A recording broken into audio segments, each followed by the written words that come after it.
In 2.1, we got the shake effect.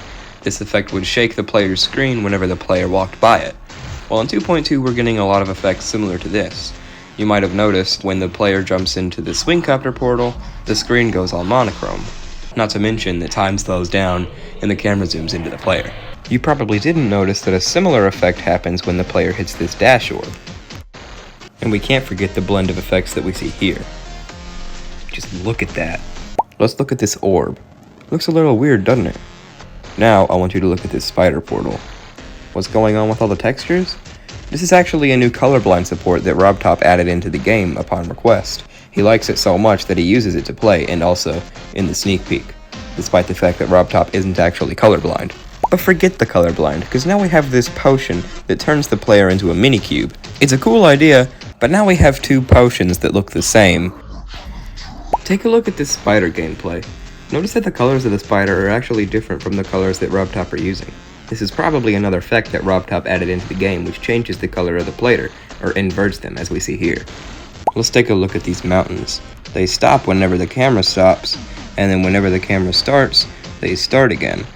It looks like they're in between the background and the foreground, but we can't really tell. This is going to be a really cool effect if it's as simple as it looks, because this looks like it will be way too difficult to do with just simple moving triggers. Look at him. Anyway, you might have noticed with a lot of modern levels that the background is actually a gradient. These effects are usually with scale-hacked gradient objects, but the gradient that we see in this swingcopter portal isn't an object at all. It's another effect that RobTop teased on the Discord server, and it looks really cool if you do it right. You might have known that RobTop has added several pixel objects in the game, and he wasn't lying about that. If you notice how these objects right here slide off of the screen as one object, we can assume that they are, well, one object. And if those are just one object, you can only imagine how many he's actually added into the game. Look at this death effect. Lovely. Okay, now let's look at the second level. You can notice the coins right off the bat. Did you notice this one? We don't have much to talk about here. Yeah, there's a lot of new objects, but that's a given.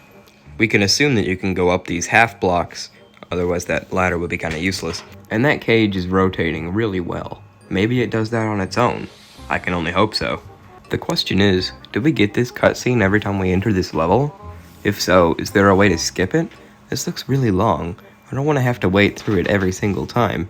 I guess we might have to. Or maybe not. This could be just for video purposes. That wouldn't make much sense, but we know that we're not going to get that dialogue, so it's a possibility. Either way, this level looks really cool, not gonna lie. And there you have it. Subscribe to the channel if you want more stuff like this, because this isn't my usual type of video.